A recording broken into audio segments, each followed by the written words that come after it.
صباح الخير. برحب بكل أصحاب قناة سالي نبيل. النهاردة هنعمل مع بعض بسبوسة. بقالي فترة كبيرة عايزة أعملها معاكم، يمكن من رمضان، بس ما أتاحتش الفرصة إن أنا أعملها الحقيقة. فالنهاردة هنعملها مع بعض وهنشوف قد إيه هي سهلة وبسيطة، وهتطلع نفس النتيجة بتاعة الحلواني وبمنتهى السهولة، ومن غير حتى ما نقعد نكرمل السكر، لان كرملة السكر على قد ما هي طريقة حلوة وسهلة، لكن ما بتقوليش بالظبط البسبوسة خلاص اتحمرت ولا لا، من الجناب ومن تحت ومن فوق من كل حتة. هي بس بتدي لون للدقيق بتاع البسبوسة.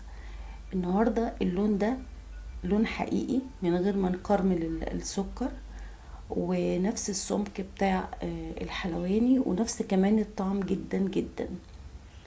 الاول ببدأ بالشربات بتاع البسبوسة او القطر زي ما بيقولوا باللغة العربية يعني. حطيت كوباية ونص من السكر، وحطيت عليهم 3 كوبايات مية.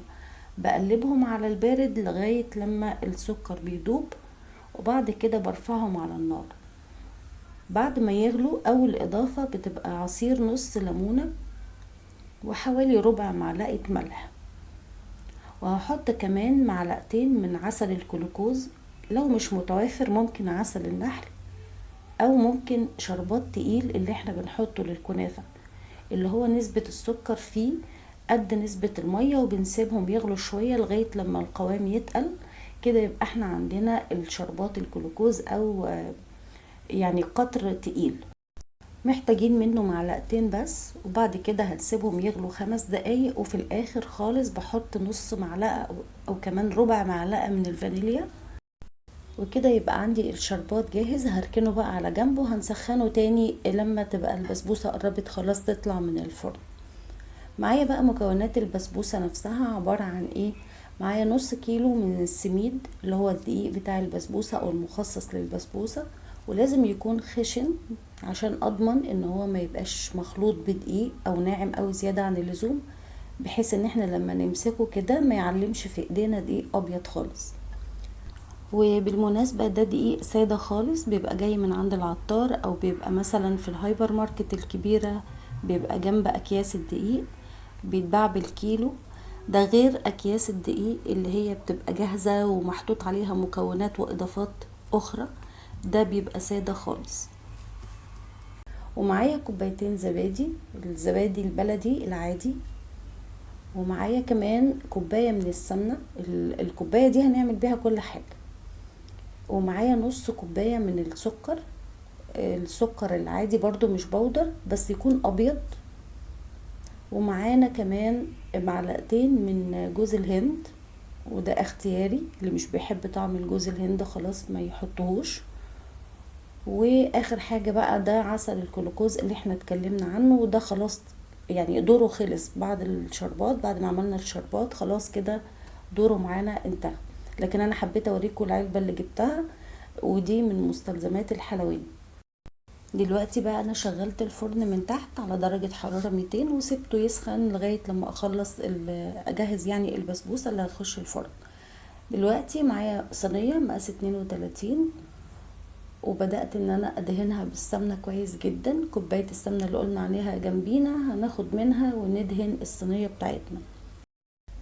بعد كده كوبايتين الزبادي، هبدأ ان انا اقلبهم كده لغاية لما اخليهم يبقى مفهومش اي تكتلات خالص، علشان لما احط السكر عليهم يقدروا ان هم يدوبوا السكر كويس. حطيت نص كوباية السكر، بعد كده هقلب شوية بالمعلقة، وبعد كده هقلبهم كمان بالمضرب علشان اطمن ان كل السكر داب.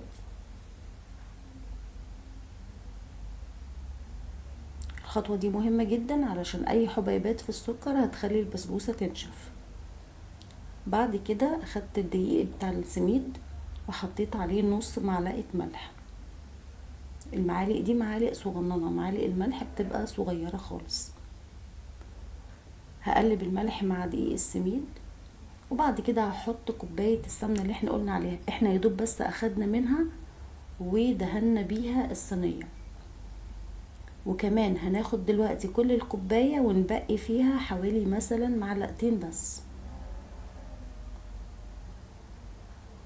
بعد كده هقلب كل السمنة مع دقيق السميد. يبقى انا كده ما حطيتش على دقيق السميد اي حاجة غير هي نص معلقة الملح وكوباية السمنة.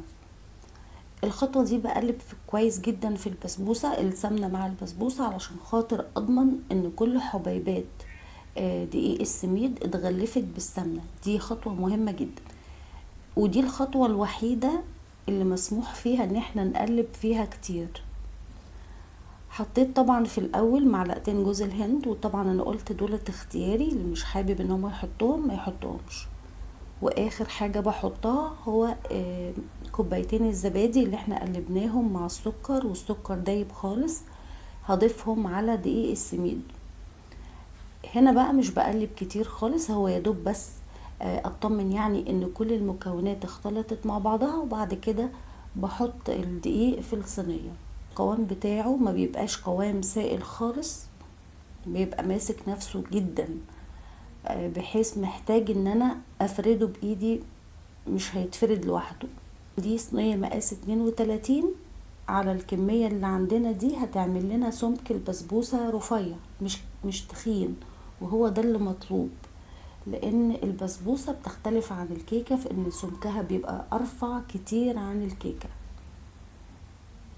بحاول كده بايدي ان انا اوزع كل البسبوسة تبقى قد بعضها في كل الصينية، مفيش حتة عالية وحتة واطية.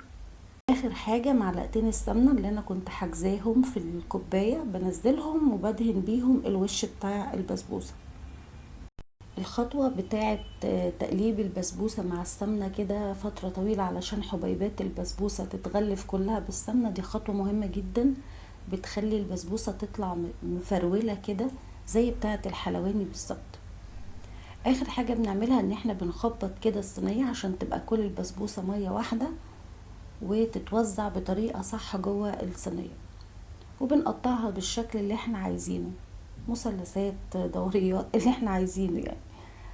انا بقطعها بالشكل دوت، وبعد كده بنحط لها المكسرات. طبعا خطوة المكسرات دي كمان خطوة اختياري، اللي عايز بقى يحط لوز او بندق او فول سوداني، او حتى يسيبها سادة خالص براحتكم. انا بالنسبة للصينية بتاعتي عملتها قسمتها زي اربع، ربعين سادة وربع باللوز وربع بالبندق، عشان برضو اللي مش حابب مكسرات خالص يبقى برضو عنده اوبشن البسبوسة السادة. ونراعي كمان، عشان الناس بتقولي البسبوسة بتنشف مننا شوية، هنراعي حاجتين. اول حاجة ان احنا ما نقلبش العجينة كتير اول لما نحط الزبادي مع السكر، عشان الدقيق ما يتعملوش عرق، وتبقى البسبوسة من ناشفة جدا واحنا بنتعامل معاها، وما تشربش الشربات بتاعها.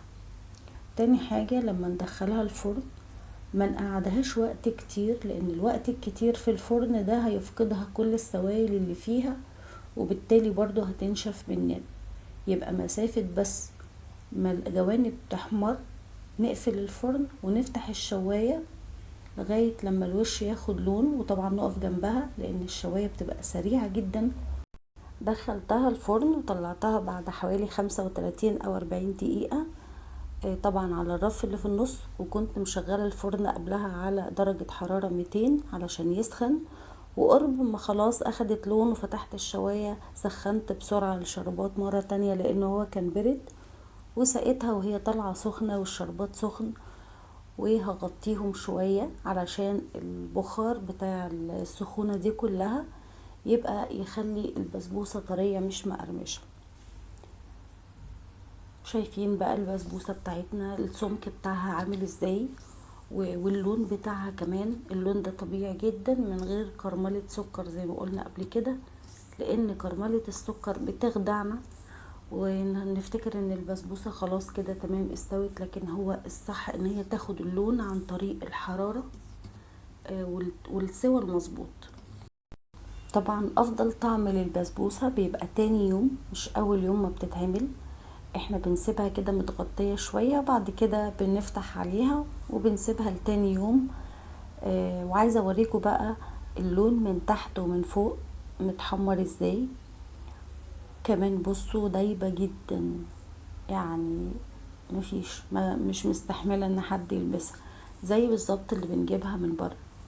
والسمك بتاعها جميل جدا. طبعا اللي حابب بقى يضيف قشطة، اللي حابب يضيف اي حاجة عليها براحتكم خالص، دي حاجات كلها اختياري. طبعا اللون والقوام وكل حاجة مش عايزة اقول لكم قد ايه هي بيرفكت، يعني ما فيهاش غلطة. اتمنى ان انتوا تجربوها وتعجبكم، وان شاء الله هتكتبوا لي في الكومنتات ان انتوا جربتوها وكانت حلوة جدا. وشكرا جدا على متابعتكم، واشوفكم على خير ان شاء الله في الفيديو الجاي. باي باي.